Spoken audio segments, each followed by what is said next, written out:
Shalom, todos que nos ouvem, nos assistem nesse momento. Boa noite, aonde chega essa voz.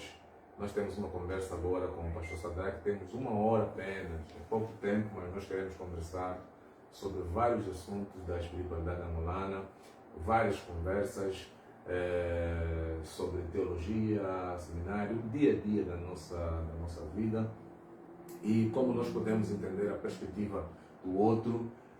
Temos muitos assuntos de Angola, daqui, que nós podemos conversar. E eu tenho cá o nosso convidado, o pastor Sadraque, uma pessoa muito ouvida, muito conhecida e em todas as partes do mundo.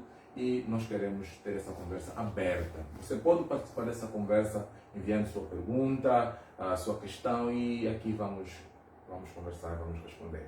E algumas questões que não vamos responder, vamos levar para a reflexão.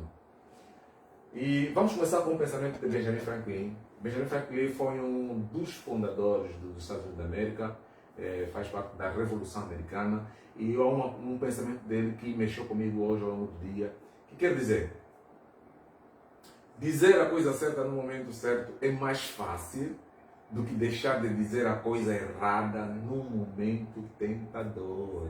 Deixa eu repetir essa frase de Benjamin Franklin. Dizer a coisa certa no momento certo é mais fácil do que deixar de dizer a coisa errada no momento tentador. E vamos começar com essa nossa conversa. Shalom, Donai, pastor Sadraque. Shalom, pastor Januário. É uma bênção poder estar aqui nesses estúdios agora, essa sala transformada em estúdio da Adonai Coimbra. Então é um privilégio poder conversar com o pastor Januário, uma mente pensante. Já começa com pensamentos de mentes pensantes. Então, vamos a isso. Espero que seja uma conversa edificante, edificadora e que, como diz a Escritura, tudo que não edifica é pecado. Então não queremos pecar. Vamos para a edificação. Bom, o pastor Sadraque está aqui em Portugal, está nesse momento cá e há muito convite, muito lugar para estar. E como o pastor Sadraque está se sentir cá nessa sua vida a Portugal, de todas as vezes que já veio, está sentindo alguma diferença, algum impacto, algum crescimento da igreja, das pessoas cá? Eu penso que sim, penso que eu, especialmente aqui no Adonai Coimbra, quando vim, a sala era outra, o povo era outro, não digo outro, mas era um povo bem menor, né, em número, em quantidade, certamente também em qualidade, porque o que aprenderam de lá para cá certamente os tornou bem melhores, né? Hoje foi o testemunho do trabalho que se fez na rua de Coimbra, aí na rua da Sofia, algo marcante, movendo pessoas de todas as raças, povos e línguas, louvando a Deus, salmodiando, a declaração, a afirmação de fé pública, cura de depressão, porque queremos, mesmo não tendo tempo para colher testemunho, temos convicção que o que se orou a Deus no monte hoje pela manhã, Deus fez agora à noite, curando pessoas da depressão, que é uma das doenças muito presentes aqui na Europa, em Portugal especialmente. Então acredito que está sendo um tempo bom. Amém. Eu estou aqui por acidente. Amém. E acredito que esse acidente estava no programa de Deus, né? Amém. Está sendo um tempo maravilhosamente bom. Esse é considerado o bom acidente. Um acidente que traz muita produção. Um Big Bang, né? E para nós também é uma grande alegria estar aqui. Você pode partilhar, pode identificar mais pessoas e participar dessa conversa. Pastor Sadraque, há uma coisa que sempre me traz confusão com a igreja pentecostal. A igreja pentecostal realiza mais cultos, mais conferências, mais congressos do que sentadas. Não tem aquele momento de conversa aberta com as pessoas, conversas para ouvir o outro sem fazer um juízo de valor. O que será disso? Será que é uma questão histórica, herdamos dos nossos pais da igreja, que não tiveram esse debate, esse diálogo? Há mais atividade, há mais evento do que aqueles sentados, aqueles convívios onde as pessoas conseguem se abrir. O que o pastor pode dizer sobre essa questão? Acredito que a maneira como nós fazemos a igreja ela é bem cultural. Eu não acredito que é algo da corrente pentecostal, mas é algo da corrente, né, que culturalmente o pentecostalismo, por exemplo, africano, angolano, adotou, né? Digamos também de onde nós herdamos aí o americano, digamos, de lá veio. Os pentecostais começaram como este movimento de metodistas, batistas, que decidiram orar e a efusão do Espírito se deu, ok? E isso aconteceu em reuniões, né? Em reuniões de oração, em reuniões da palavra. Só que esse movimento acabou invadindo grandemente as Américas, né? Grande parte da Ásia, mas considerando nossa historicidade africana, nós já temos aí, digamos assim, esses próprios desvios da própria família, o abandono das nossas reuniões em torno da fogueira. Então, quando isso foi, né, entrar nas nossas congregações, nós acabamos tendo só mais os cultos corais, né? Culto, coral, canto coral das mamás, corais de jovens. Então, para cumprir o horário, quando terminou, íamos para casa. E como o avivamento, culto de avivamento, de oração, é, na verdade, central no pentecostalismo, acabamos perdendo este valor de comunidade, de sentar para conversar, para ouvir o outro. Porque no culto você ouve apenas o pregador, e quando se ouve os corais, é um grupo de pessoas que vão cantando coisas ensaiadas, mas não temos tempo para ouvir os anseios, as dúvidas, os questionamentos. E a igreja primitiva, ela era uma igreja de questionamento, era uma igreja até de reclamação. A igreja adotou os diáconos à medida diaconócios de reclamação, as viúvas de um grupo a reclamar dos outros, de uma espécie de tribalismo. Então nós precisamos voltar a um tempo de convívio sem necessariamente abandonar a nossa tradição de reunião de oração, né? Esses lugares de avivamento. Então eu acho que precisávamos, nessa altura, entender que a igreja precisava ser essa comunidade de Jesus com seus discípulos, onde se pode conversar, se pode questionar, se pode perguntar, se pode duvidar, ok? Nós vemos vários momentos Jesus a conversar com os discípulos e conversa descontraída. E João disse que tivesse escrito tudo que Jesus fez e falou, não restaria biblioteca. Mas daquilo que se escreveu, nós vemos Jesus receber dos discípulos reclamação sobre quem é o maior no grupo, né? Quem é ser maior. Temos reclamação ou pedidos inusitados de Tiago e João para sentar à direita e à esquerda. Então, dentro da comunhão, se revela o coração. Então, eu acredito que falta isso, essa comunhão de se revela aos corações. Ok? E então, nós como não temos oportunidade sequer da revelação dos corações, nós temos muitos conflitos que depois se tornam só fogo para apagar, tá vendo? Porque nunca tivemos muito tempo mesmo para conhecer a pessoa e só ouvimos já o problema que vem da pessoa que nem conhecíamos, né? A irmã fofoca muito, a irmã não sei o que se feriu. Então eu acredito que na reunião, no Partido do Pão, que é uma das coisas que foi abandonada, quando a igreja primitiva começou, ela tinha várias, né, tinha valências, e eu posso resumir em 4, porque adotamos ela como pilar da nossa congregação, da igreja local. A Bíblia diz que a igreja perseverava na doutrina dos apóstolos, na comunhão, no partido do pão e nas orações. E em toda alma havia temor e tal, e vai. Vê que as 4 relações, esses 4 pilares, ela envolve relação com Deus e com o próximo.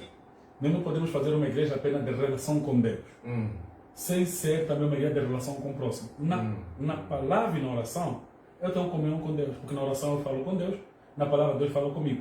Só que tem também a perseverança no partir do pão. Aí já na relação com Deus, na relação com o irmão. E na comunhão também é com o irmão. Então, nossa igreja acabou mantendo e perseverando muito a comunhão com Deus, mas quebrou e perdeu de vista a comunhão com o irmão. Então, nós preservamos muito a palavra e a oração. Né? O pentecostal, mais oração do que palavra. Os tradicionais, mais palavra do que oração. Né? Mas é tudo comunhão com Deus.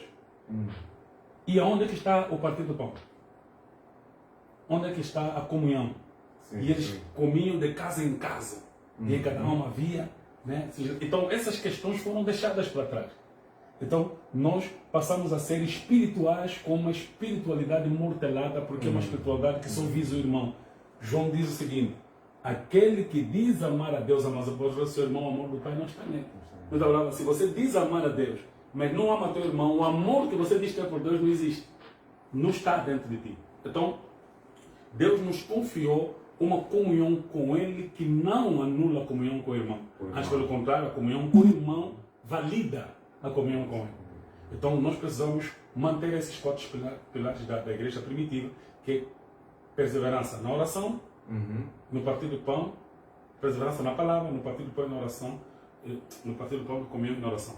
E a maneira como Lucas escreve isso é interessante. Ele coloca primeiro a comunhão com Deus no princípio, e depois no fim. Ele diz assim, perseveravam na palavra, depois ele diz na oração, diz na comunhão, no partir do pão e nas orações. A oração fica lá no fim. No final, sim. Sim. Quer dizer que se você aprende a palavra, você vai aprender comunhão com o irmão. Se você tem comunhão com o irmão, você vai partir pão. Amém. Então se você partir o pão com o irmão, pode orar. Amém. Muito interessante, E essa aprendizagem, acho que não ficamos com aprendizagem. Temos a aprendizagem formal, que é sistematizada, a não formal, e temos a aprendizagem informal. E Jesus foi muito informal. Foi à casa de Pedro, foi muito informal. E gera muita aprendizagem. E hoje há muito essa falta de paciência com o irmão, esse desligamento excessivo que não tínhamos antes. E que nós precisamos hoje fazer essa reflexão. Acho que a informalidade é a formalidade de Jesus. Porque na informalidade eu não tenho máscaras na relação. Sabe, quando nós mantemos nossa comunhão como local e eclesiástica, nós podemos agir na relação com nossos irmãos como quando nós nos preparamos para vir ao culto. Entendeu, pastor Jamal?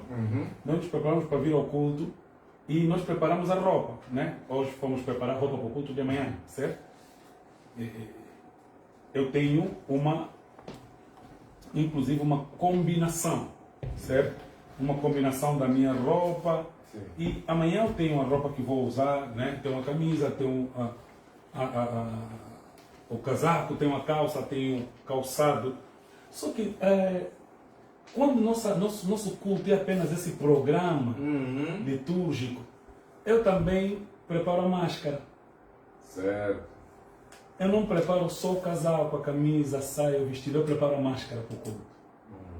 Então você percebe que nós estamos a formar uma igreja de pessoas que não são reais, porque elas são performáticas, elas estão ali para cumprir a performance. Quem ensaiou para cantar no coral vai cantar, quem estava para ir para a banda vai ir, quem vai dirigir o culto vai vestir para dirigir o culto, quem vai se vestir para pregar vai pregar. Então nós não temos a informalidade, onde se revelam o caráter sem preparo.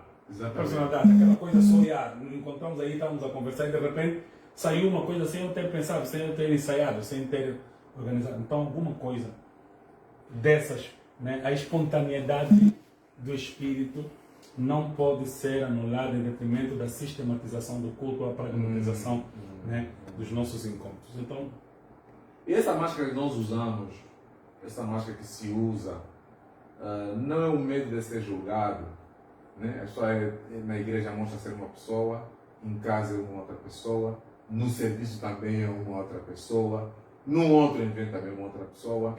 Não é, além de ser problema de caráter, não é o medo que as pessoas têm de serem julgadas e serem taxadas também, quando elas mostram. Sim, mas a igreja, não imitando Jesus, ela já preparou as máscaras possíveis para os próprios crentes usar. Quais são as máscaras aceitáveis para o culto? Sim. E por isso nós não temos as pessoas reais na igreja. Nós temos as mascaradas. Nós as mascaramos. Ela tem que ter esse perfil para ser aceito. Pronto. Ok? Para ser mais ou menos parecido com o decente, o evangélico, o cristão. Então, nós não temos a pessoa real, a nossa tia Maria chateada, ok? Que algumas vezes seu lado chateado vai ter que surgir para que a partir disso ele venha a ser instruída. Sim. Jesus deixou Pedro ser Pedro, com seu caráter, deixou Judas ser Judas, com seu engano, deixou Tomé ser Tomé, com suas dúvidas, deixou João e Tiago serem irmãos com seu desejo de superioridade sobre os outros, querendo estar à direita e à esquerda de Jesus no trono. Sim. Ele deixou todos ser todos. Okay? Jesus não maquiou ninguém. E quando questionavam acerca dos discípulos, ele os defendia. Os discípulos de João já fazem isso, mas os teus discípulos já não. Os discípulos de João oram, os teus discípulos não. Olha só, os teus discípulos estão numa colher espiga no sábado. Né? Por que eles não jejuam? Questionavam a Jesus. Você jejua, mas teus discípulos não jejuam por quê? Não, porque para Jesus, jejum não podia ser um programa, não podia ser um esforço. Ia ser comunhão, ia ser intimidade.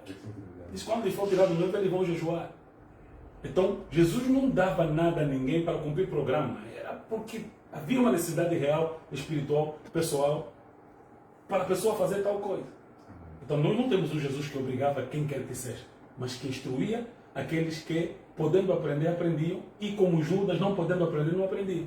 Então, a igreja precisava ter essa informalidade, sem necessariamente perder a formalidade, daquilo que deve ser formal, né? Então, Deus nos colocou num mundo onde existe a formalidade e a informalidade, precisamos usar ambas. E eu fico às vezes com uma percepção, porque muitas conferências, elas não conferem. Muitos congressos, eles não conferem nada. E as pessoas fazem congresso, fazem conferência e a coisa depois fica como se nada, não há recomendações finais. E nessas conferências é mais pregação, discussão dos problemas reais da igreja, da comunidade. E será que é um problema de formação da igreja? Será que é um problema do país? É um problema de escolaridade? O que há por trás disso? É um problema de preparação? Porque depois de uma conferência não há recomendações. Por exemplo, pensamos que esse problema que afeta essa igreja, e às vezes as igrejas querem discutir problema global e esquecer os problemas locais, da comunidade, da própria igreja, da zona onde estão. Pastor, qual é a leitura que o pastor Sadak tem disso ali? Pastor Januário, nós temos um problema grave. Nós não sabemos muita coisa que fazemos. Nós não sabemos muita coisa que fazemos. Fazemos para cumprir o programa. É um programa que deve ser cumprido e fácil, né?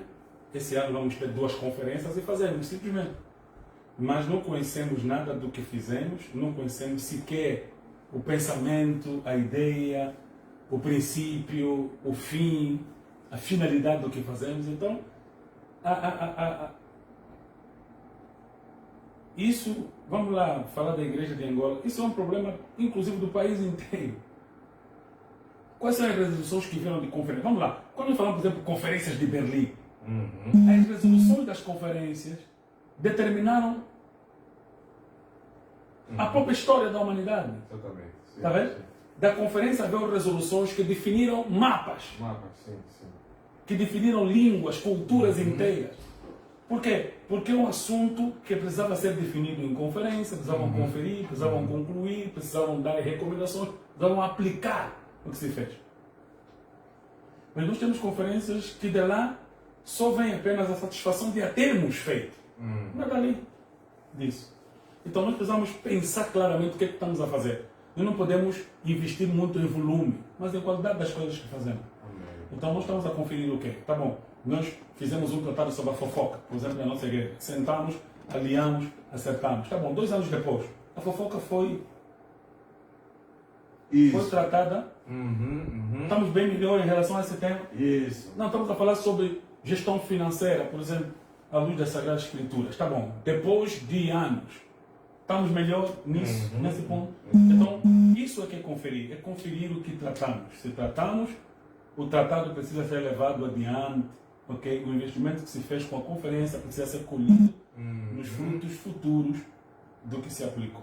Então dá para me entender que o problema das conferências, dos congressos, não está no final, está no princípio. Se a gente não delinear o que nós vamos discutir nas conferências, não tem como nós no final conferir isto em relação ao ano passado, em relação ao que nós queremos. Sim, não tem um programa, não há um programa, é só vamos fazer. Vamos fazer, parece que é para entreter as pessoas, né? Vamos fazer para ficar também o programa cheio. Fizemos, no ano passado tivemos uma conferência. Mas tá bom, o que ganhamos com isso? Aconteceu o que depois? Se fez o quê? Né? O que é que se aplicou na prática? Yeah. Existem muitos programas bonitos, inclusive quando vamos tratar, por exemplo, de organizações, empresas, instituições. Programa lindo, mas a aplicação... Exatamente. Entendeu? E temos que fazer acompanhamento daquilo que nós conferimos também. Agora, sobre o impacto da igreja na cidade. Temos muitas igrejas, há muitos memes por ali, que há muitas igrejas, mas há pouco impacto dessas comunidades na localidade. Por exemplo, eu sempre às vezes penso, as pessoas realizam uma atividade, pensam mais, as pessoas estão longe do que as pessoas estão por perto. Temos muitos problemas na comunidade, mas a igreja parece que não dá. Eu sei que a igreja faz muito, não é uma crítica à igreja, a igreja faz muito, mas penso que a igreja poderia fazer melhor se nós pensarmos na ação da igreja na cidade. Sim, é verdade. Pastor Marco, gostei da fala quando disse que a igreja faz muito. Mas Deus não nos disse para fazer muito. Amém. Deus não nos mandou fazer muito. Deus nos mandou fazer o certo. Fazer o certo. Amém. Muito feito de forma errada é pouco. Nós estamos ávidos por muita coisa, né? Nós estamos muito mata, né? A igreja é mais mata do que Maria. Exatamente. Nós estamos muito ocupados com muitas coisas e uma só é necessária: assentar seus pés e ouvir os anseios do coração de Jesus, o que Deus requer de nós. Uau. Ok? Hoje um jovem como eu, quando decide abrir uma igreja, ele pensa em números, ele pensa Exatamente. na fama, Na sua imagem. nas quantas pessoas vão vir de vários lugares para lhe ouvir pregar e tal.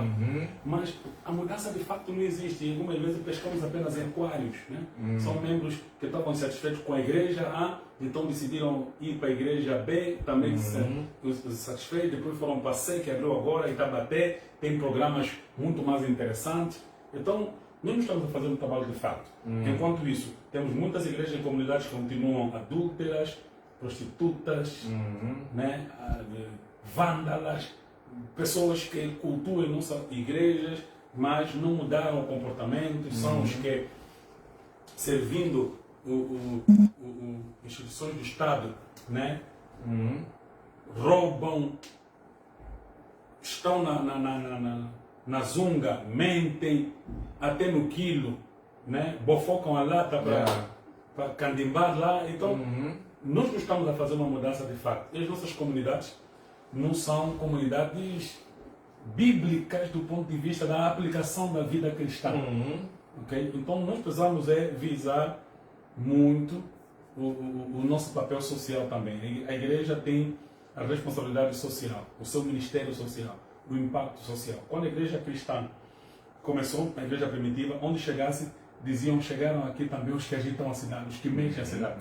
A estrutura da cidade tem que estremecer com a presença da igreja.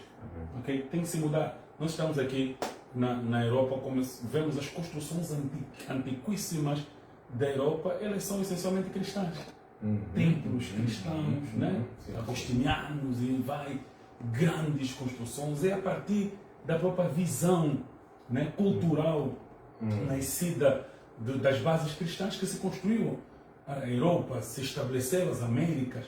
Okay? Hoje parece que a igreja perdeu seu sentido cultural e começa a ganhar um sentido mais mercantil, onde as pessoas se tornaram não mais o fim dela, mas objetos dela. Okay? Eu acho que antigamente a igreja, as pessoas na igreja eram o fim da homilia. Okay? A pregação do púlpito visava a pessoa.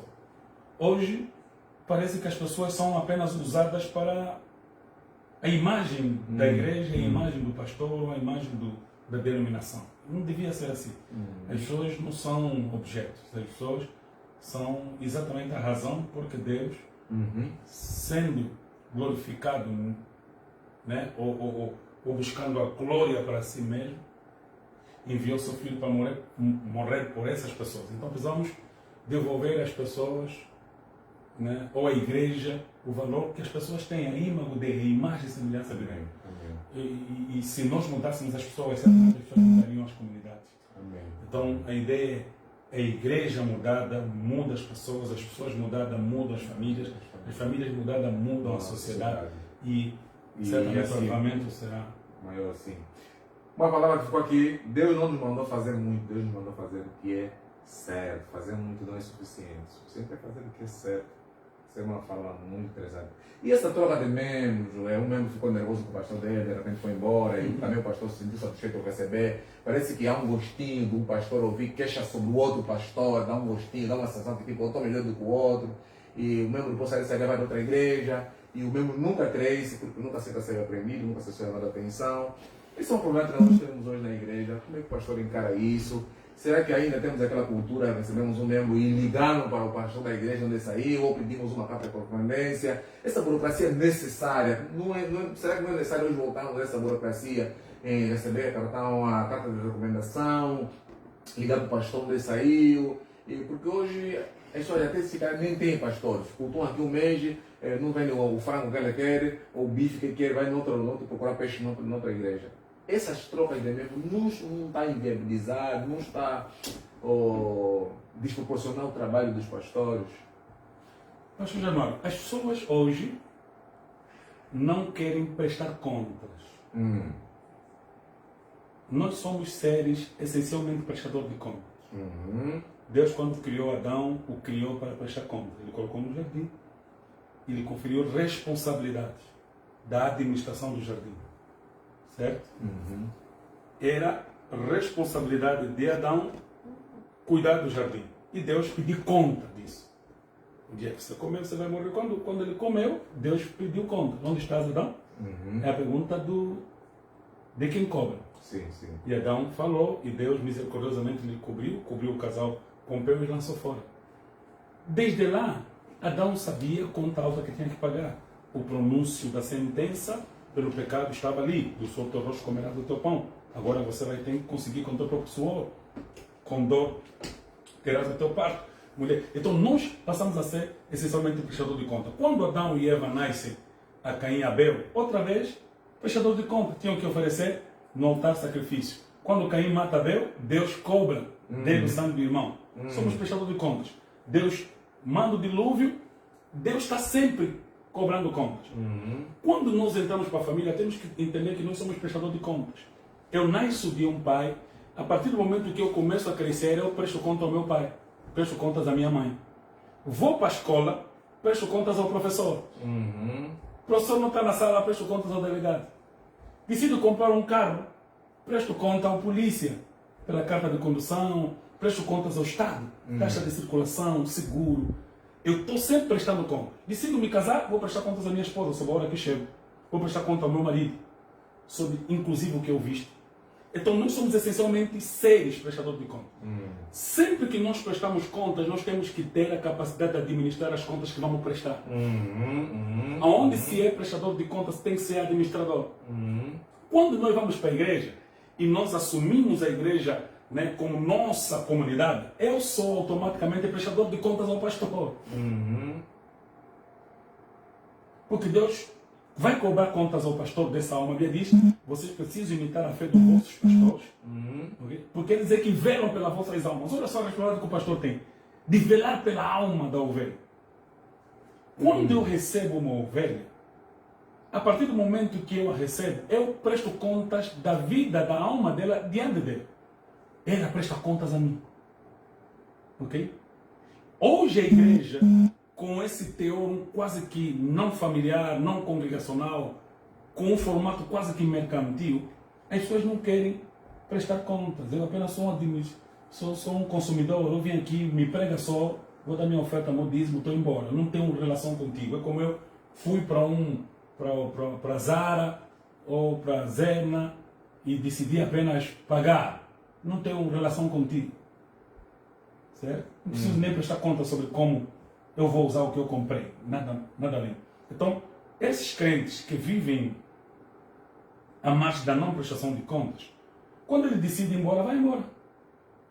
E quando os pastores do outro lado não têm consciência disso, recebem simplesmente: opa, agora mudaste agora da H&M ou da Zara para Reebok ou para Nike, para tal.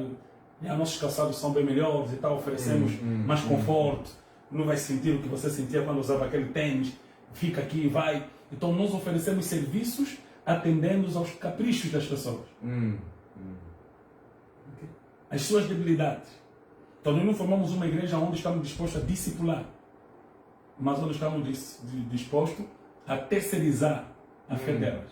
É a terceirização da fé.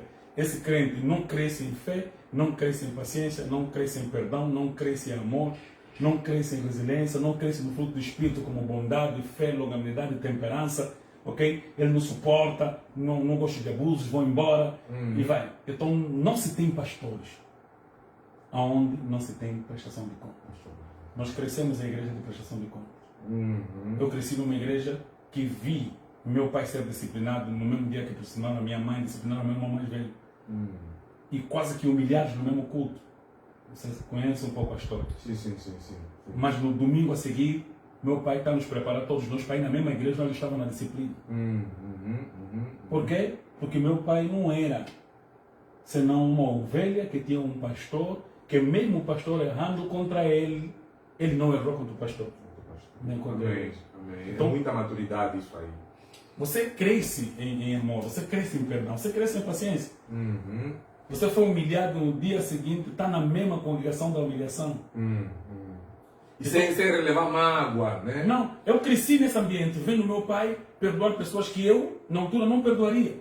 Então eu comecei a desenvolver o que eu chamo da inofendibilidade. Hoje eu quase não me ofendo com ninguém. Por isso eu estou aqui, nasci na Assembleia de Deus, estou na Assembleia de Deus, no Cafarnaú, estou ali, suportando todas as coisas, mas porque o exemplo supremo na Terra, o exemplo humano extremo dessa paciência com erros dos outros, meu pai. Mesmo quando minha mãe espumou de tristeza, minha mãe, grande exemplo de uma mulher ao lado do marido dela, vivendo tudo e Deus justificando ela no momento certo. Na igreja eles foram humilhados, se tornaram hoje os pastores. Aqui entra aquela fala de Paulo a Timóteo, né? A fé que eu vejo em ti, vi na tua avó, na tua mãe. Né? Eu tenho uma mensagem nesse texto, a fé da avó Loide, uma fé que afetou a mãe Eunice, e afetou também Timóteo. Então a fé, mesmo na cristandade, diferente da lei, né? Na cristandade também pode ser familiar. Amém. No judaísmo é pai, filho, vai ensina o menino como é que deve andar. Só que quando vemos Paulo a falar da fé que estava em tua avó, se estava na avó, quer dizer que a fé não era necessariamente anteriormente cristã, era judaica.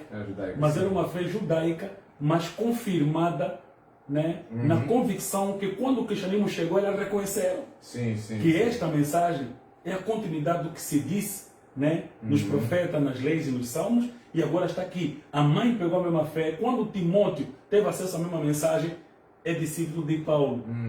Então Paulo conhece, né, a geração da fé. A geração da fé, sim. Conhece a geração da fé. Então, nós somos uma família muito mais madura, e deixa eu dizer aos crentes que nos ouvem, nós não podemos bugar a mente dos nossos filhos com essas constantes mudanças. Outra hora estou aqui na igreja profética de quê? Outra vez estou na igreja apostólica de quê? Outra vez estou no baralho pastoral. Os filhos nem sabem qual é a fé da mãe, qual é a fé da mãe, qual é a convicção dela. Né? Então, o ambiente da igreja não foi criado para nos dar conforto, antes para nos dar discipulado, para nos dar confronto. Imagina que nos conflitos dos apóstolos, quando eram discípulos de Jesus a discutir entre si quem vai ser maior, Tiago dissesse, não, nunca mais vou andar convosco, estou embora. Não, eles tinham conflitos internos deles, mas estavam com Jesus, irmão. Okay? Então, como quando olhamos para a Arca da Aliança, a Arca de Noé, a Arca de Noé era uma arca de recolhas de fezes, de estercos. As toneladas, né? Eram muitos animais ali. E os filhos de Noé tinham que lidar com o cheiro e com a manutenção da arca. Então, a salvação inclui, né, muito serviço também. Como diziam os reformados, fomos salvos, estamos sendo salvos e seremos salvos. Fomos salvos na justificação, estamos sendo salvos na santificação e seremos salvos na glorificação. Já fomos justificados, amém? Mas ainda estamos em santificação. E essa santificação envolve não apenas o perdão do meu pecado, mas o pecado do irmão perdoado também. Amém. Então, meu irmão precisa ser perdoado. Amém. Já fui ferido aqui e aqui eu preciso perdoar. Okay? Amém. Eu sempre falo isso. Essa separação, eu sempre falo, quando você se separa por mágoa, a cura fica muito demorada. Você se sai de um lugar porque está magoado, a tendência é você caminhar com essa ferida por um longo tempo. Vale a pena ficar até ficar curado, até perdoar e depois caminhar. Isso vale até para casamentos. Pessoas que saem de relacionamentos se ferindo, elas depois têm muita dificuldade de perdoar. Perdoar. Amém. Ele depois entra com muitas feridas e no relacionamento com outro homem e trata o outro como hospital. É uma coisa que o pastor vai falar que o ambiente da igreja não foi feito para nos dar conforto, mas o discipulado. E hoje, pastor Sadraque, será que temos muitas igrejas com programas, com o que de discipulado? Eu lembro-me, no princípio de 2000, nós tínhamos discipulado com a professora Madalena. Hoje, ele e o marido são pastores presidentes do Bengo, da Assembleia Pentecostal, o pastor João Manuel, se não estou em erro. E nós tínhamos discipulado com essa família no princípio do ano 2000. Eu até nesse caráter tenho certificado daí, mas aquilo ficou comigo até hoje, aqueles conteúdos, aquilo ficou até hoje. Hoje já não temos, hoje as pessoas só vão para o culto, na hora do culto e voltam. Se você anunciar discipulado às 9 horas, as pessoas não querem aparecer. Se falar depois do culto, pior ainda. Se falar um dia antes do culto, não sei se isso vai ser possível. Hoje, as pessoas não querem ser discipuladas, as pessoas só querem que o pastor chegue, abre a Bíblia e fala para eles.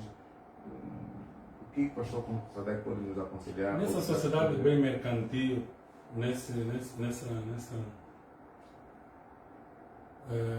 capitalismo selvagem, né?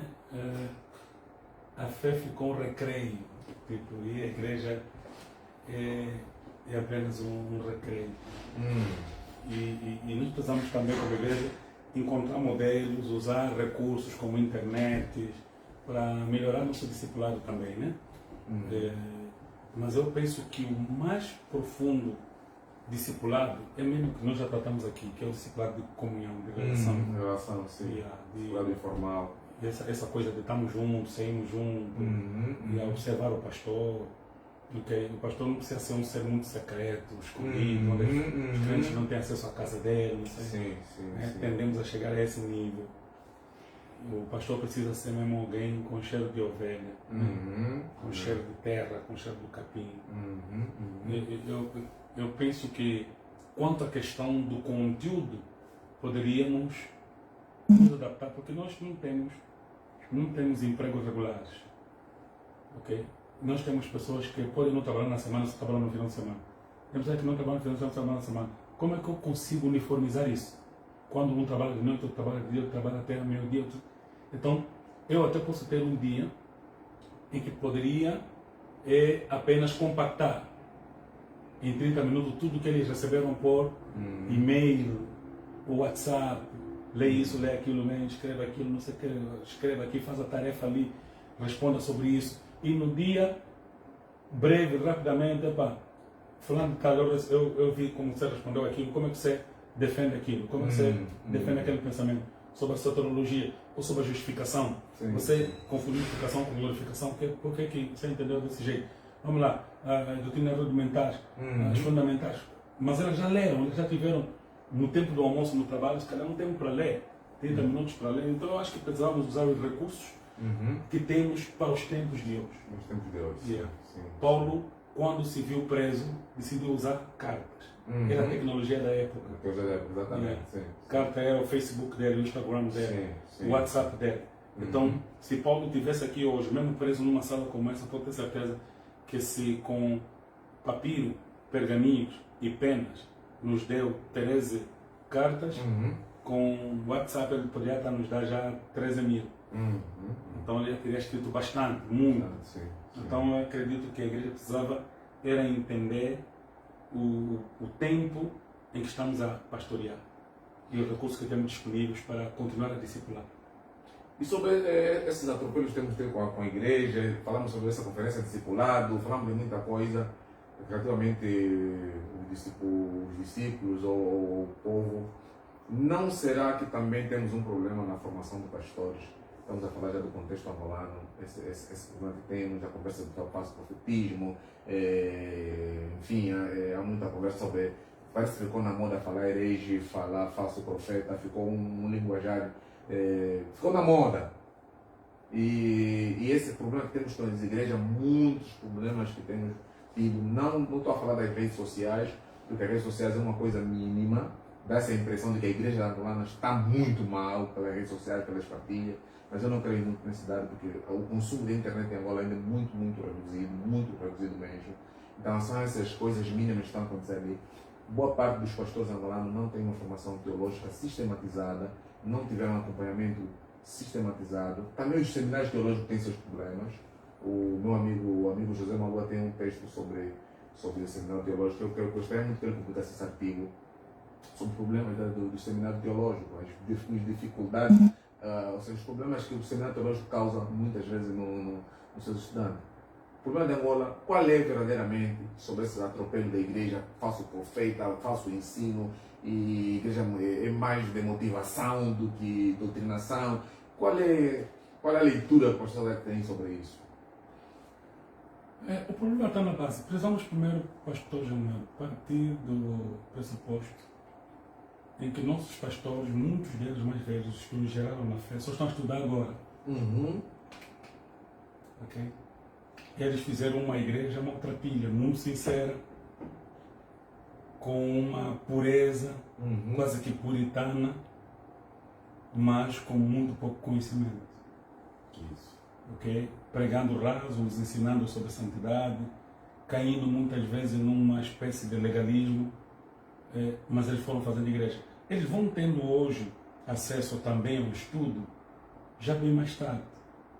Nesse interim, nós começamos a ter muito acesso à internet e os jovens começaram a ouvir pregadores bem mais, digamos, articulados, né?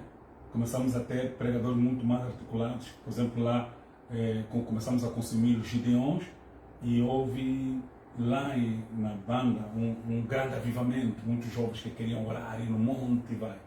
Só que nós não tivemos apenas acesso aos Gideões, que formaram pregadores muito intencionados, que queriam ser os Gesiel Gomes, os Marcos Felicianos, os Abílio Santanas e outros.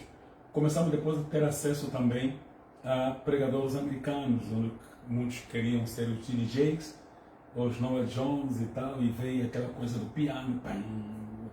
Então, muitas vezes, você nem entende o inglês, mas você entende a transpiração.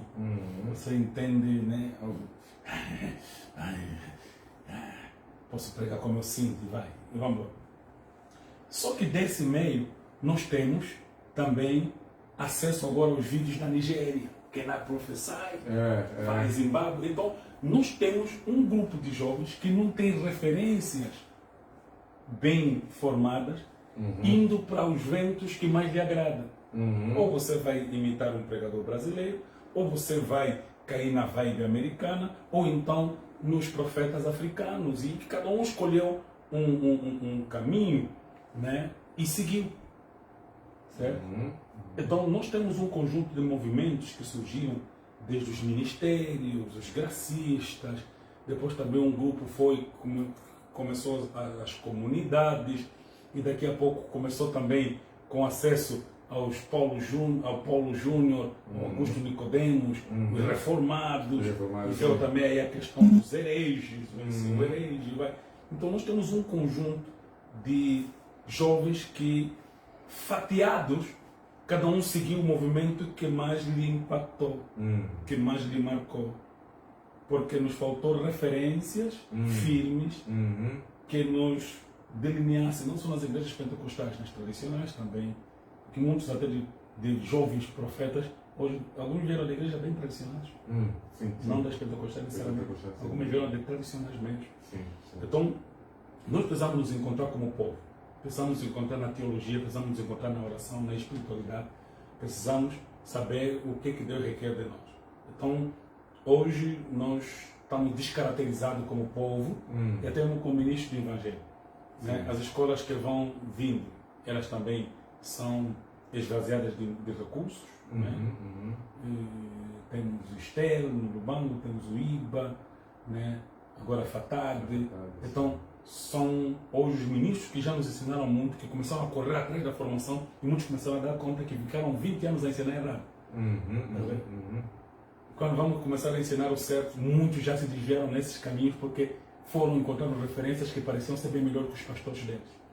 E Deus, pela graça de Deus, por ter crescido, e você me conhece desde cedo, por ter crescido com livros, com mestres como o pastor José Batista, bem avalizado, eu, quando veio os Gideões, não me movimentei muito.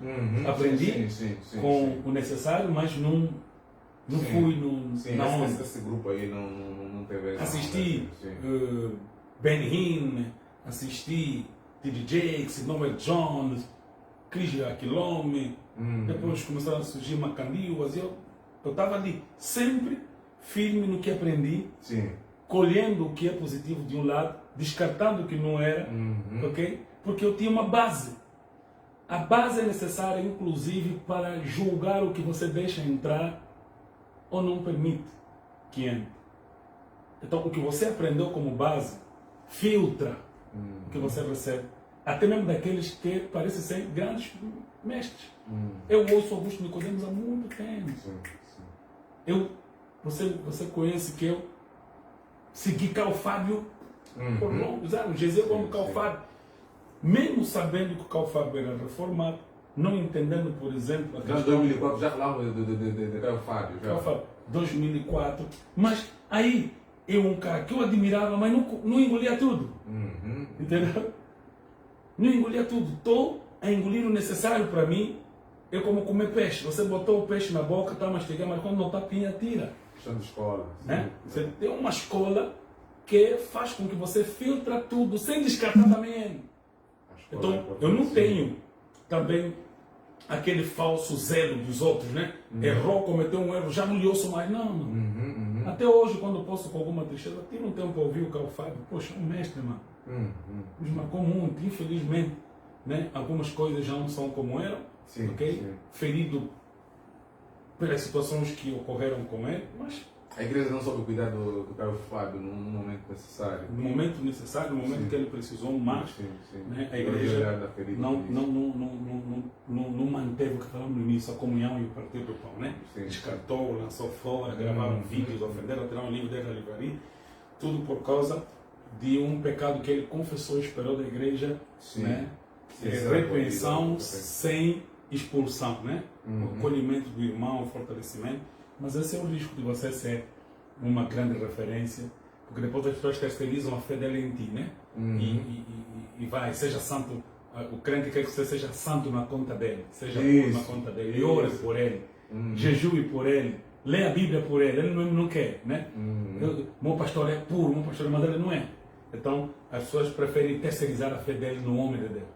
Okay? É dali que os falsos profetas encontram um terreno fértil para enganar. Né? Ele falou, vou orar por ti.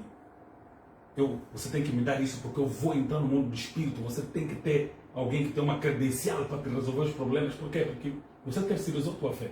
Você terceirizou tua oração, teu jejum, tua busca, tua convicção. E o pastor então decide, né, de dizer, você fica fora, eu vou entrar no Santo dos Santos. Só que Paulo fala diferente, o véu se rasgou e todos agora têm acesso.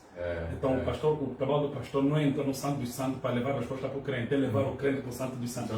O meu papel como pastor não é ir pelo crente, é ir com o crente. Amém. Não é orar pelo crente, é orar com o crente, é isso ali. Aliás, os pais da espiritualidade defendem isso. Não orar por ti, vamos orar nos dois. E isso é muito interessante. Há uma fala aqui muito importante. Os mais velhos hoje estão a correr para as formações teológicas, descobriram que cometeram algumas gafes no passado, e hoje os que têm conhecimento também querem ensinar com arrogância. Dois problemas que nós estamos a ter aqui hoje. Os que têm conhecimento querem ensinar com arrogância, querem bater forte. Sim, isso também é de uma grande infantilidade. Eu penso que as pessoas quando descobrem água não podem matar quem tem sede, tá vendo? Você descobriu água, quer matar todo mundo que tem sede, você está errado também. E quando você descobre água, você tem que ter paciência com quem está acostumado com a sede dele. Okay? Você tem que ter paciência para deixar beber, você para... Eu sou uma gota, prova, sou uma gota. Você tem que ter paciência. A Bíblia orienta isso, a ensinar com paciência. Okay? Inclusive para repreender, você tem que repreender o teu mais velho com paciência. Paulo faz a Timóteo também, sim. Você vai repreender um adulto lhe chamando de sei lá o quê. Você é tolo, você é louco, você não é cristão. Então você precisa fazer o certo da maneira certa. Você não pode só fazer o certo, você tem que fazer o certo da maneira certa. Esse é o caminho. Então, aqueles que estão tendo acesso ao conhecimento e querem fortalecer um membro, os membros do corpo de Cristo, ou o corpo de Cristo, precisa ter paciência, precisa ter tempo. Quem abre um caminho precisa ter tempo. Ok? Precisa ter tempo. Você está a lidar com pessoas que não têm acesso muitas vezes ao conhecimento. É diferente, né? É diferente, por exemplo, o Januário, na dimensão que você tem conhecimento e você erra com o conhecimento que você tem da verdade, de uma verdade inclusive que você já viveu. Eu posso ser pesado contigo, mas não posso ser do mesmo jeito com quem nunca teve acesso ao conhecimento. É verdade. Nós precisamos entender as bases do ministério. Vamos lá. Muito interessante essa Nós palavra. temos a pregação, que é na verdade o meio pelo qual o Deus aprova salvar o homem. Então eu levo a pregação para a salvação do homem. Embora que nós chamamos depois tudo de pregação, mas a pregação é o meio pelo qual Deus está salvando o homem. O homem salvo, ele se une ao corpo. Ele é membro do corpo, ele precisa ser ensinado. Aí entra a questão da instrução. Doutrinado, ensinado, sistematicamente, programaticamente, se necessariamente pragmaticamente, você vai, né, ensinar essa pessoa. Então, pregação leva para o ensino. O ensino leva para a exortação. O que é exortação? Pode ser correção, consolação. Eu estou a exortar, Januário. Epa, nisso que eu estou a ver, você precisava ser assim, porque você já foi ensinado. Exatamente. Eu te exorto baseado no ensino. Eu aqui te prego e baseado na pregação você diz crer, eu te ensino. Agora que você é salvo, você tem que aprender sobre salvação. Tem que aprender sobre justificação. O que é o novo nascimento? O que é regeneração? O que é propiciação? O que é expiação? Né? Você vai entender aí a mecânica da salvação, a doutrina do pecado, né? A armateologia, né? Os anjos, espíritos ministradores que você vai fazer aquela dessa angelologia. Você está a ensinar, ele vai tendo acesso ao conhecimento, porque ele foi salvo. Teve acesso a Jesus, foi salvo, agora ele tem acesso às verdades para ele, a sua maturação. Essa pessoa ensinada é exortada. Estava o irmão a descarregar, irmão, epa, te vi você nas horas 23, na rua da Sofia, com uma moça que nem é tua noiva. Irmão, tem que ter atenção, vigia, se pode te dar alguma coisa. Te vi sentado ali numa roda, cheio de birras. Irmão, o que é? O que se passa? Eu posso exortar, porque você tem conhecimento do... Agora, vou dar exemplo. Aqui é pregação, né? Aqui é ensino, aqui é exortação. Eu não posso pregar esse irmão hoje e no dia seguinte ele exortar. Vou lhe exortar com base em quê? Em quê? Se eu não lhe ensinei. Porque eu posso lhe pregar hoje na Rua da Sofia, creu em Jesus, aceitou Jesus, e amanhã ele encontrou na Rua da Sofia, eu não posso lhe exortar. Exatamente. Porque ele não tem conhecimento sequer se a bebida é pecado ou não, ou se qual é a quantidade para ser pecado. Eu não lhe ensinei. Eu vou lhe encontrar ali, irmão, tudo bem, tudo bem. É para comer. Eu não foste ao culto ontem, vais ao culto porque ainda não foi ensinado. O que não foi ensinado não pode ser exortado. Agora, pregação aqui, ensino aqui, exortação aqui, aqui chega a disciplina. Eu não posso pregar hoje e disciplinar amanhã alguém. Não. Assim como eu não posso pregar e exortar. Eu prego, eu ensino, eu exorto e disciplino. De tal maneira que eu não disciplino quem eu não exortei, nem exorto quem eu não ensinei, nem ensino quem eu não preguei. Exatamente. Entendeu? Então nós estamos a tentar ensinar pecadores que não lhe levamos a conversão pela pregação. Exatamente. Estamos a tentar exortar, né? Uma pessoa que lhe ensinamos a lhe pregar. É para uma confusão tal, ok? Há pessoas que vão para a igreja, não creem ainda na salvação, lhe mete já no grupo de ensino, ele não crê ainda em Jesus, lhe envolve ali, lhe dá sopa comunitária. Epa, a pessoa não foi ainda salva, não creu. Você vai ensinar pecador. Você está a ensinar o lobo a comer capim como se fosse ovelha. Não vai render. Não vai render. Então, eu gosto de ensinar assim esse campo. Pregação, ensino, ou doutrina, exortação e disciplina. Quando eu disciplino alguém, eu estou disciplinando alguém que já foi exortado. Meu filho, nós já recebemos no gabinete, você é pastor comigo, né? No gabinete, pastor, eu errei. Errou, meu filho, por que você passou? Faz assim. Você tem um papel importante aqui na igreja, vai ficar em oração comigo esses dias, me dá aquela toque, mas não faz mais isso. A igreja muitas vezes não sabe, trato com o filho aqui, de exorto. Só que eu já houve momentos que um filho lhe exortei uma vez, repetiu o erro, lhe exortei outra vez, depois levou um pouco para a reunião. Epa, esse irmão, ele já tinha feito isso uma vez, ficou só entre nós, mas insistiu. Chamei o irmão fulano para ser testemunha, mas ainda assim oramos com ele. Insistiu. Por isso estamos a trazer aqui na reunião dos membros. O que é que os membros têm a dizer? Quer dizer, existe um processo com ele. Um processo disciplinar. Certo? Um processo disciplinar. Então existe um caminho no discipulado. Então o processo é esse. Pregação que nos leva para o ensino que nos leva para a exortação que nos leva para a disciplina. E se o irmão rejeitar a disciplina, entra um caminho perigoso. E deixa. Ou uns até podem depois, né, como orientou o apóstolo, lhe considera Nico, ou Jesus Cristo, lhe considera Nico, né? A comunidade lhe repreendeu, não quis aceitar a repressão, então lhe trata como Nico. Hoje há uma questão aqui, nosso tempo já está, nós prometemos ficar aqui 1 hora e estamos a 55 minutos, temos um bom número de participação, temos 80 fixa, o número está a subir mais do que deve ser, mas está para sempre nos 80. Deus abençoe você que nos acompanha. Aqui sim. Aí está sendo, ok, não está. Então você pode escrever qualquer situação, qualquer questão. Estamos aqui a discutir um pouco da teologia angolana, estamos uma teologia no contexto angolano, estamos a tentar aqui conversar sobre espiritualidade no contexto angolano. Temos muitas teologias latino-americanas, enfim, mas precisamos começar agora a tratar nossos assuntos da nossa teologia angolana.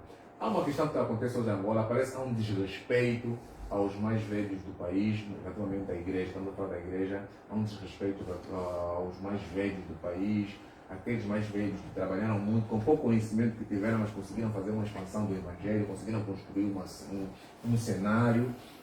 Embora hoje está a acontecer muitas participações de igreja passando para filhos, para famílias, enfim, e nós entendemos essa problemática.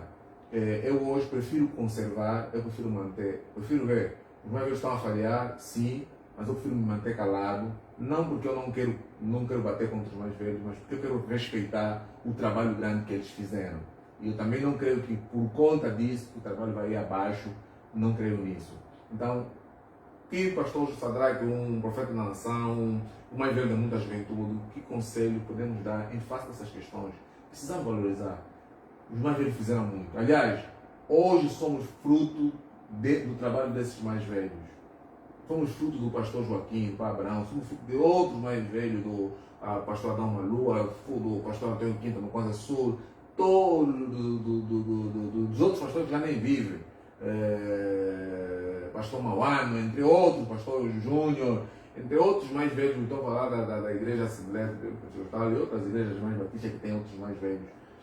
Nós precisamos valorizar o trabalho dos mais velhos, reconhecer e, pronto, fazer o nosso apelo com respeito em certas questões. Mais uma vez, é tolice de quem desrespeita, né? Teu pai pode ser analfabeto, mas aprenderes a ler foi a missão dele. Isso aí. Teu pai pode ser analfabeto, mas aprenderes a ler foi a missão que Deus lhe deu. Deus não lhe deu ler, mas lhe deu a missão de te fazer ler. Então, Deus usou esses mais velhos, sendo eles, vou usar assim, analfabetos, que não podiam ler as letras que nós lemos hoje, mas sabiam ler os tempos, sabiam ler as circunstâncias, sabiam ler a alma, sabiam ler os sentimentos. Eram pastores reais, visitavam-nos na casa. Sei que deprime às vezes ver muitas coisas indo mal, mas eu sou um exemplo, falo como na carne, de como se deve lidar com os mais velhos. Sim. Não há nenhum outro jovem que tenha sofrido de mais velhos a falta de reconhecimento quanto eu. Trabalhei sempre com muita intensidade, levando os jovens a orar de todas as denominações, congregações, mas terrivelmente incompreendido. Mil boatos, mil assuntos, o Sadraque, isso que é da igreja, ele está de ver aos miúdos, e muita calúnia, muita coisa. Mas eu sempre no silêncio. Todas as pedras que me chegavam, acumulava, guardava comigo e eu sabia que eu estava a fazer o certo e eu precisava respeitar os meus velhos.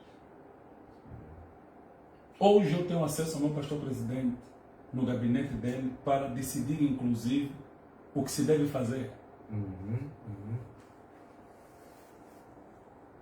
Por quê? Porque nós precisamos ter paciência com a interpretação dos mais velhos sobre o tempo deles e o nosso. Existe um conflito de geração e isso vai existir sempre, em toda geração. Eu não preciso ler o tempo dos outros a partir das minhas lentes. Você entendeu como que ele entende isso? Eu tenho que ter mais paciência com ele. Amém. Enquanto o menino pode ter, se calhar, o direito de errar, para que o mais velho tenha o dever de repreender, mas não errar ao ponto de usurpar o dever deles, a autoridade deles. Paciência. Gasta um tempo. Não vai na rede social mandar bomba desnecessária. Gasta um tempo. Tira um tempo orando. Já orou? Eu perguntei para um jovem, não. Já criou uma proximidade com essa pessoa? Já criou uma proximidade, já com respeito foi lá, pai. Eu queria só fazer algumas perguntas.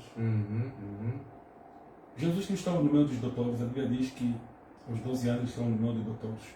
Aqueles doutores são os doutores da lei, que aos 30 anos discutiram com ele, mas aos 12 anos Jesus Cristo estava diante deles fazendo perguntas, respondendo e ouvindo-os. Jesus aos 12 anos já era Deus, já era sábio, já era inteligente, mas não era tolo. Não confrontou. Ficou 3 dias no meio dos doutores, ouvindo, respondendo e perguntando. Gaste tempo perguntando. Gaste tempo respondendo. Leste coisas mais velhos, sim. Leste uma coisa que fez você descobrir que os mais velhos estão completamente tortuosos. Eu acredito que as mudanças acontecem melhor se nós entrarmos. Eu estou a falar, estou a gravar isso porque é uma realidade hoje na minha sede, na sede onde você saiu. No Cafarnaum hoje, vice-representante legal da Assembleia de Deus, que é meu pai, não faz nada sem me chamar. Sabe o que você acha? Está certo ou não? Muito bom. Ganhei esse espaço, respeitando, dando tempo. E ele levou tempo para me observar, para concluir, para chegar à conclusão. Não, esse filho é um problema de ter longe, temos que estar aqui perto. Posso estar por perto, sim. É para estar aqui perto. E às vezes nós queremos já que nos confiem já de primeira e... Sim, não é assim. Hoje eu consigo dizer, não, para isso aqui não é assim, isso não pode ser assim. E de repente, ele mudar do que eu ir numa rede social mandar bomba, e ainda não mudar e só criar mais desvio nos outros. Complica mais. Hoje, eu acredito, embora não tenha a mesma proximidade com o meu reverendo Francisco, mas eu acredito que essa mesma proximidade que eu estou com o reverendo Tro, se eu afinar um pouco mais, consigo ter com o reverendo Francisco, dizer mesmo, pai, eu tenho uma palavra, o pai pode me ouvir, e o pai me ouvir e fazer mudanças mesmo. Por quê? Porque eu fui ganhando esse espaço. O reverendo Francisco esteve lá na Jesus na passagem de congregação para centro, que é uma coisa que não acontece. O representante legal ali na transição de uma congregação para o centro. Sim. Okay? E fez afirmações muito fortes. Mas por quê? Porque desde que vocês começaram a orar comigo até agora, vocês passaram quantos anos? Muitos anos. Estamos há mais de 20 anos. Quantas vezes aí aquele pastor da Jericó, o pastor hoje estava vivo, foi queixar tudo. Foi queixar a oração porque aquele meio vinha. Lite e outros vinham orar. Sim. Já tivemos problema. Já temos problema muito grande, sim. Não tem. Até em casa com as famílias, eu tive problema, eu já chegando de me reunir, porque parece miúdo daqui a pouco vai virar outra pessoa. Só saio no final de semana, volta magro. Houve muitos problemas. As famílias, os pais iam queixar, esse mundo aqui levou-me num monte de hora diferente, 7 dias sem comer, você vai morrer, esse aqui será que vai matar as pessoas? Então, é muita incompreensão. Para hoje haver muita aproximação, filho, vem aqui. Deus é bom, valeu o tempo. Valeu o tempo, você tem que ter esse tempo. Você tem que dar esse tempo. Por meio de eles compreenderem também. Não vai sair dali mandando balas e vai. E havia muitos receios, né, que vai sair a família deles aqui. Os que mostravam que não iam sair, que saíram, alguns depois saíram de maneira brusca. Eu estou aqui, olhando para a igreja. Hoje já estava discutindo com um jovem que estava chamando a Assembleia dos Pentecostais de seita. Se o Pentecostal se tornou uma seita, eu disse não. para ela ser uma seita tem que estar nos documentos. O facto de alguém pregar uma heresia daqui e outra coisa Isso, dali não torna a igreja seita. Seita seria se os documentos da igreja mudassem. Agora nós acreditamos nisso, não mudou nada. Sim. Então, se não mudou nada, os que estão a pregar mentira, um dia eles vão cair, ele vai começar Sim, pode ter algum outro desvio, mas isso não pode tornar isso todo, né? Não pode. Não, só se mudar os documentos, dizer a partir de hoje, em relação à cristologia, acreditamos assim. Aí sim, é uma seita. Os documentos da igreja que provam se uma igreja é ou não seita. Quais são as afirmações? Agora, os desvios do púlpito é desvio de um pregador que se calhar quer atender aos seus próprios desejos, sua própria. Bom, nós estamos na reta final. Com mais uma questão, não vamos conseguir concluir toda, porque nós temos ainda uma outra agenda amanhã. A influência que nós tivemos do Brasil, no princípio de 2000, bebemos muita influência do Brasil, e essa influência do Brasil, de alguma maneira, foi muito positiva, na minha análise, porque essa influência do Brasil levou muitos jovens angolanos ao Brasil a fazerem teologia. Temos hoje muitos amigos angolanos, temos mais de 10 amigos angolanos que hoje estão lá no Brasil, e hoje são pastores lá, e tem contribuído lá para a igreja. Em algum momento tem vindo para Angola para ajudar o país em algumas questões. Isso nos ajudou muito positivamente. Depois começamos a beber as outras influências, né? Começamos a beber a influência da Nigéria, do Congo, começamos a beber outras influências, do Zimbábue. Aí onde começamos a entrar nos professais, ou seja, a influência do Brasil nos levou a ir para o seminário teológico. Mas essas dizem, até hoje, nunca tive com alguém assim que me confessou, que foi buscar, dizem que hoje estão a fazer lavagens para a igreja crescer, estão a fazer impactações, enfim, há um monte de termos ali que as pessoas estão a beber desses países. Nada bíblico, nada. Exato, nada bíblico. Chegou, estou a ver, estou a profetizar, enfim. Uma mistura. Muita mistura. Então, a influência que nós vivemos no Brasil na outra hora, eu penso que foi muito mais positiva do que hoje, porque a influência de hoje é mais de professar e enfim. Sim, a questão é essa, para onde é que nos leva a nossa influência, né? Porque com esses supostos sacerdócios, depois vem também histórias de envolvimentos sexuais com várias meninas, uma sujeira, né, tal. O mercantilismo, vendas de água, azeite, vai. Só que o Brasil não deu só isso. Quando o pastor Leonardo está a olhar para o Brasil como influência positiva no campo teológico, está a olhar para as denominações pentecostais e reformadas. Do Brasil também veio a Universal. Certo, também sim, também vemos da Universal. Sim, nós temos também uma corrente gigantesca de pessoas que também formaram essa outra corrente da prosperidade, né? Visando ritos, ritos, águas, vendas de objetos e vai. Então o Brasil teve seu positivo e seu negativo também grave, certo? Então eu acredito que a questão não devia ser de onde vêm as nossas influências, mas sobre como nós temos nossas influências aqui interna, para filtrar o que vem de outras escolas, né? Por exemplo, a Universal universalizou muitas práticas nas igrejas, até pentecostais. Nossa igreja não tinha os envelopes, não tinha, muito da Universal, né? Muita Universal, sim. Muita Universal. Então, a Universal tem um impacto além das suas fronteiras nas nossas igrejas. Também vale dizer que quando a Universal fecha, muitos pastores foram para muitas igrejas, né, nossas pentecostais, das quais não se conseguiram desligar completamente da prática neopentecostal da Universal. Então, temos isso bem presente no nosso meio.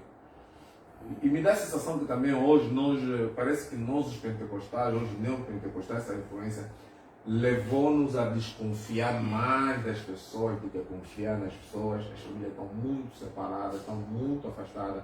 Sim, nunca se descobriu tantos feiticeiros. Vem depois a questão das acusações, vem a influência do Congo, estamos a esquecer aqui, né? A influência do Congo é muito acusatória. Né? A questão do feitiço, mesmo com igrejas como Bimas, o feitiço muito lá, muito. Então isso entrou, né? É uma presença muito forte de acusação de bruxaria, muito forte. E isso vai trazendo as desconfianças, né? Os medos, os pavores. Há famílias que muitas voltaram para a católica porque a acusação da feitiçaria cresceu demais nas igrejas supostamente evangélicas, né? Então, isso tudo é resultante de uma teologia muito fraca. A teologia africana, né, que vem dessas influências, ela é não só não bíblica, como ela se tornou diabólica mesmo. Okay? Então ela semeia desconfiança, semeia medo, semeia pavor. Okay? E depois vai. Depois para o pastor que te separa da família para depois, como presa, te devorar à vontade. Né? Em Luanda aconteceu uma paragem em Luanda, mas noutra hora em Luanda, o que acontecia? Muitas igrejas, não sei de onde partiu isso, acho que quando houve uma ligação, acho que o Ministério da Educação criou uma ligação com o sistema de participações, e muitas igrejas conseguiram abrir escolas. E isso parou agora, já não há mais, muitas igrejas não estão muito a abrir escolas. Abriram a escola nesse modelo de participação e muitas igrejas não conseguiram abrir um centro, um posto médico, pelo menos, e para o lado social da igreja. Eu sei que isso é função do Estado, de escola, hospitais, mas tendo em conta o estado que o país se encontra, uma extrema corrupção e que esse lado social, essa política pública não funciona, a igreja poderia dar uma resposta nisto, não com tanta ênfase, mas fica muita gente a morrer por questão de saúde. Estamos a construir megatemplos, nada contra megatemplos, é importante termos um templo que nos dê conforto, mas a gente poderia ter pensado em começar cada igreja, em cada bairro, se as convenções, estou a falar das convenções das igrejas reformadas, das igrejas pentecostais, enfim, da IEPAS, da MEPA, enfim, essas convenções todas batistas, se cada convenção adotasse para uma igreja, um posto médico, uma escolinha, vou dizer assim, uma escolinha no mínimo, nós poderíamos ajudar muito, fazer o que o Estado acorde. É verdade. Na verdade, vai o voto para a igreja adventista, porque os adventistas são muito presentes no campo da saúde. Não só a igreja adventista, mas muitos adventistas, ou grande parte dos adventistas, ou deixa eu colocar de outra maneira, grande parte dos naturopatas são adventistas. Sim. Grande parte dos naturopatas são adventistas. Sim. Ok? Então, uma coisa também que eu conheço, sim. Embora a naturopatia é muito cara, né, devia ser mais barata, ok? Mas é uma vantagem. A Batista, igualmente, tem também pontos postos, okay? Muitas batistas que eu conheço têm sempre postos médicos da igreja. Ok, então, mas isso precisava ser algo, né, convencionado, mesmo conversado, precisava se trabalhar, porque a medicina também é uma ciência muito cara, né? Os insumos a formação dos próprios médicos. Nós, por exemplo, temos isso como visão, né, da igreja, né, o lado espiritual, o lado social, né, e a saúde, mas saúde não é barata mesmo.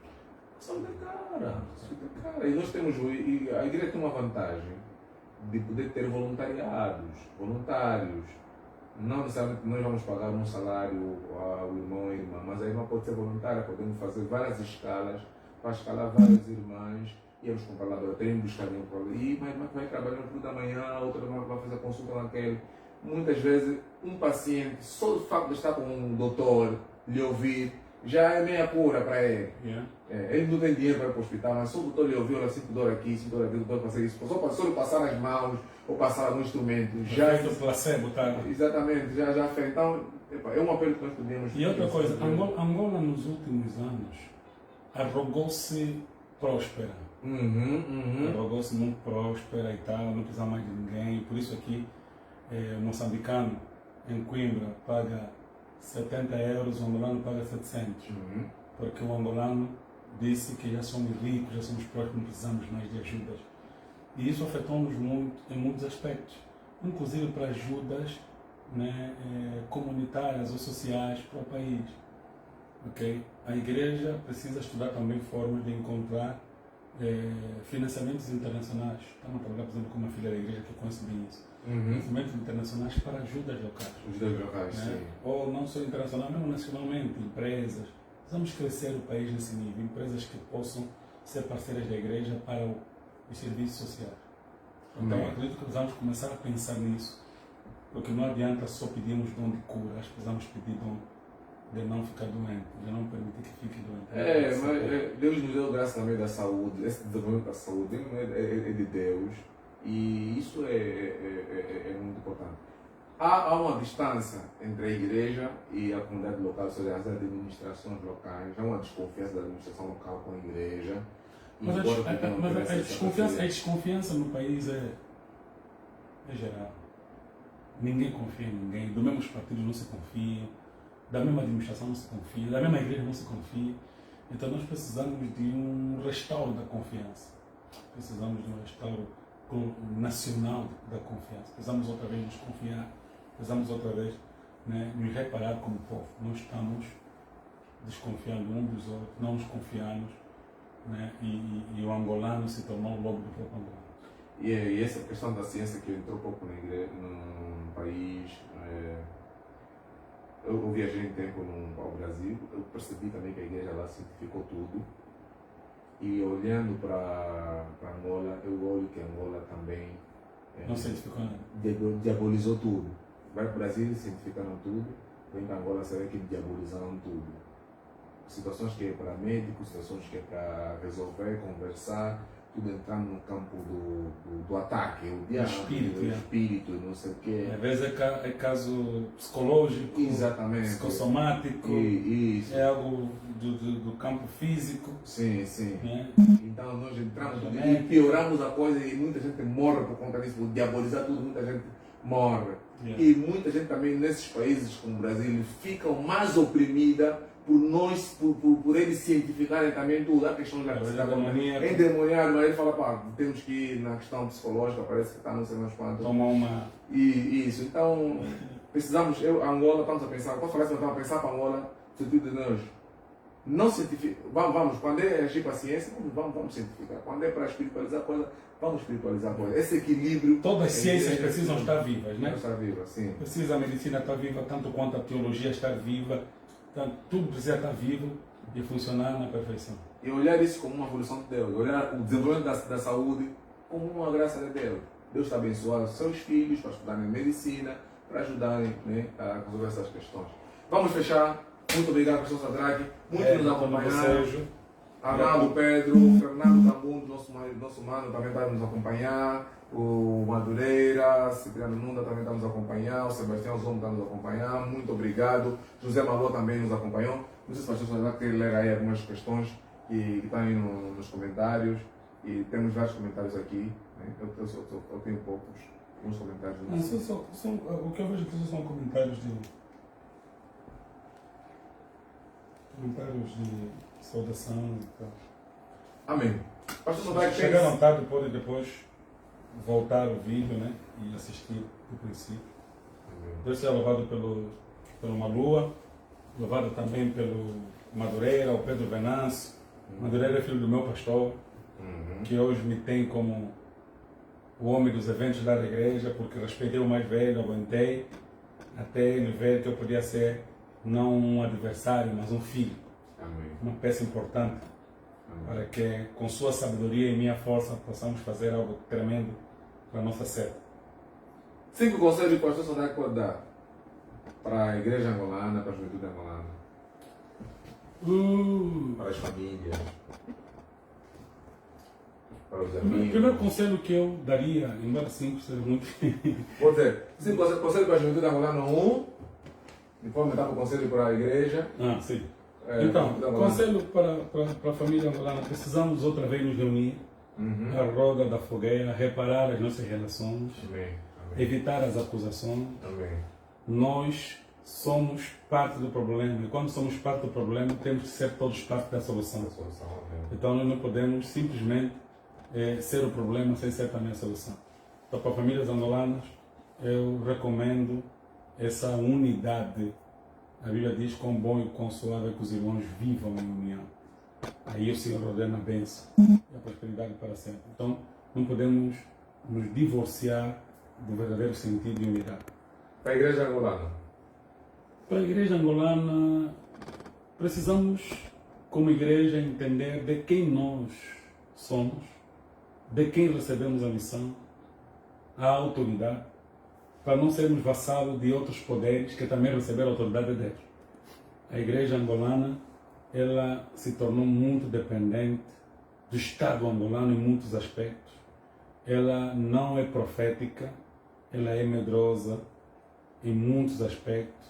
A coragem é seletiva, ok? Precisamos ser corajosos para, com muita autoridade recebida de Deus, chamar a atenção a outros que receberam a autoridade de Deus. Porque a minha diz que toda a autoridade vem de Deus. Então a autoridade política vem de Deus, a autoridade, né, espiritual vem de Deus. Podemos chamar outras autoridades aqui também. E a igreja recebeu a autoridade de Deus para ser profética. E como uma igreja profética precisa chamar as outras autoridades à consciência da honra a Deus. Precisamos chamar os outros poderes a honrar a Deus. E esse é o nosso papel, orientar segundo as Escrituras.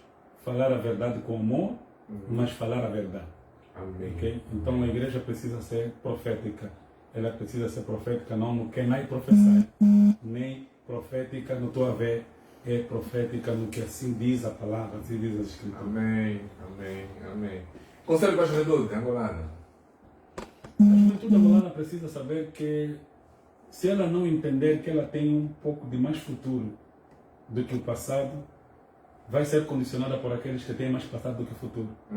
Os jovens hoje não assumem seu papel jovem para a mudança da nação.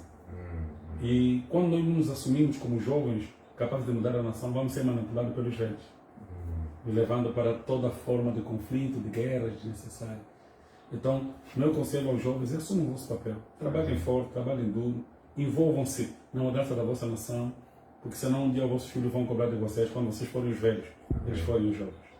Amém. Conselho para os adultos. Para os mais velhos, por favor, a aposentadoria é um lugar bom para quem já deu muito para a nação. Precisa ter a coragem de assumir como João Batista assumiu, que ele cresça e eu diminua. Amém. Nós precisamos, na nossa nação, se quisermos construir, quer seja na religião, quer seja na política, quer seja na economia, assumir, né, que nossa força não é mais a mesma. A emancipação é a palavra dos sábios. Amém. Aprenda a, enquanto te diminuis, fazer os outros crescer. Amém. Nossos mais velhos, às vezes, não querem entender que o tempo deles não é mais este. Amém. Ok? Eles querem permanecer, né, onde eles já não dão muito, já não fazem muito, já não têm muito, mas estragam muito, enfraquecem muito. Então precisamos da sabedoria dos mais velhos, em posição em que essa sabedoria vai servir a nossa força, né, lá na posição de serviço. Eu vejo nossa nação de muitos jovens sentados à rua, ok? Porque os lugares que podiam ser para eles estão mais velhos, que já dormem até no banco, na cadeira ou na secretária. Então a nação não avança, porque o jovem não faz nada e o que está a fazer não faz nada, porque não tem força para fazer. Então precisamos dessa roupagem, né? O novo presidente da República disse que ele espera que o novo presidente do país seja jovem. Eu concordo com ele nesse aspecto, né? Mas que seja um jovem que não tenha mentalidade velha também. Então, os nossos mais velhos, inclusive aos jovens que têm mente de velho, descansem, deixem os jovens trabalhar. Conselho para as mulheres. Olha só, as nossas mulheres hoje começam, entre elas mesmas, a se reconhecer como pessoas que foram sumindo ou perdendo aquele valor da mulher, né? Hoje as mulheres na banda bebem muito, traem muito, elas estão envolvidas em toda forma de imoralidade, são as grandes enviadoras de IBANs, dependem muito. Então as nossas mulheres precisam entender que a nossa nação angolana sempre foi muito matriarcal. Eu acho que Angola é matriarcal em essência e nós não podemos perder esse papel da mãe. Em Angola, na formação da nossa nação, mesmo quando tivemos a ausência do pai, não as tivemos da mãe. Então a mulher precisa, mesmo aos 20 anos, se entender como mãe. E como mãe, se valorize. Nem que você tenha 15 anos, 16 anos, entenda, Angola é da mãe. E a mãe precisa preservar valor até onde o pai já perdeu. Para preservar a família, para guardar os filhos. Então as nossas mulheres precisam deixar de se vulgar, né? Muitas vulgarizaram-se, mas também tem aquelas mulheres que têm sido exemplos, têm estado a fazer um grande trabalho, mulheres a fazer podcasts, a ser influenciadoras muito positivas. Então a essas mulheres queríamos também dar nosso voto, né, de força, de confiança. Vocês precisam restaurar o papel da matre, né? Matriarcal, aquele papel de uma mulher exemplar. Então as nossas mulheres, por favor, assumam o vosso papel e façam a mudança necessária até nos homens. Isso também está em vossas mãos. Conselho para os homens. Homens, procuram-se homens. Homens que assumam o seu papel de homem, que são provedores, que são pais responsáveis. Né? Temos que colocar em cada rua da nossa cidade, procuram-se homens, porque muitos homens são meninos. Que saem na sexta-feira para ir beber, gastam dinheiro, né, com o nada. Então procura-se homens. Eu vi um pregador já falecido, adventista, que disse que certa vez foi visitar uma irmã dele que estava doente, encontrou a irmã dela toda feia, toda velha, e ele perguntou: onde é que estão os homens dessas senhoras? Onde é que estão os homens dessa senhora? Como é que um deixa uma mulher dele assim? É a irmã dele, mas ele sabe que ele não é responsável pela irmã dele. A irmã dele tem marido. Então os homens precisam ser responsáveis pelas suas mulheres, os homens precisam ser responsáveis pelos seus filhos, os homens precisam ser responsáveis, né, por aquilo que Deus colocou como responsabilidade dele. Então eu acredito, e eu falei isso contigo, que os homens têm que começar a trabalhar desde cedo. Eu tenho feito uma conferência que vou repetir em novembro, uma conferência de homens, e lá se entra homens a partir dos 12 anos, porque eu acho que a partir dos 12 anos o rapaz já tem que começar a fazer trabalho duro. Pensar dinheiro, trabalho duro. Já tem que começar a pensar dinheiro, já tem que fazer trabalho duro, tem que estar debaixo do carro, tem que aprender a trocar pneus. Então, nós formamos muitos meninos, e alguns deles já têm 50 anos. Precisamos formar homens, mesmo que tenham só 12. Conselho para casais. Casais. Charles Haddon Spurgeon disse: primeiro, escolhe o teu amor, depois ame a tua escolha. Eu acredito que o casamento é um campo de parceria, é um campo de complementariedade, é um campo de unicidade. No casamento, nós não somos duas pessoas que fazem uma coisa, nós somos uma pessoa, uma só carne, duas pessoas no caso, mas uma só carne, né? Temos um só propósito. Então, não obstante nós somos duas pessoas, nós somos apenas uma só carne. Mas essa unidade não pode anular a individualidade. De tal forma que a individualidade também não pode anular a unicidade. Então, é um desafio o casamento. É, no livro que eu escrevi, e acho que vamos estar disponível amanhã, tem alguns poucos, Almofadas Solteiras em Camas Casais, é entender que Deus nos fez únicos, individualidade, mas para sermos uma unidade. Cada um de nós é mas os dois fazem Por sermos temos uma só cama, e por sermos dois, duas almofadas. Então eu não posso anular a almofada do outro. Porque Deus daria cabeça à minha mulher se não fosse para pensar? Então Deus deu mente para que a tua mulher também pensasse. E ela pensa para te ajudar a pensar. Então não se anule no casamento. O casal precisa se complementar. Precisam, né, olhar nos ângulos, ainda que diferentes, para a produção da mesma visão. Enquanto o homem olha para frente, a mulher olha para trás, estamos a olhar em direções diferentes, mas para produzir uma mesma visão, né? Um mesmo destino, um mesmo caminho. Então acredito que os casais precisamos entender que estamos numa época muito propícia para muitas formas de conflitos, mas vocês precisam saber para que é que vocês casaram. O casamento não é para terminar no meio, né? É para ir até o fim. Então, escolha o teu amor e ama a tua escolha. Deus abençoe. Amém. Finalmente, conselhos para amizades. Há muitas desconexões hoje, Amigos. E entra aqui no campo da desconfiança. Já não se fazem muitos amigos porque as pessoas desconfiam-se muito, né? E uma das palavras da amizade é confiança.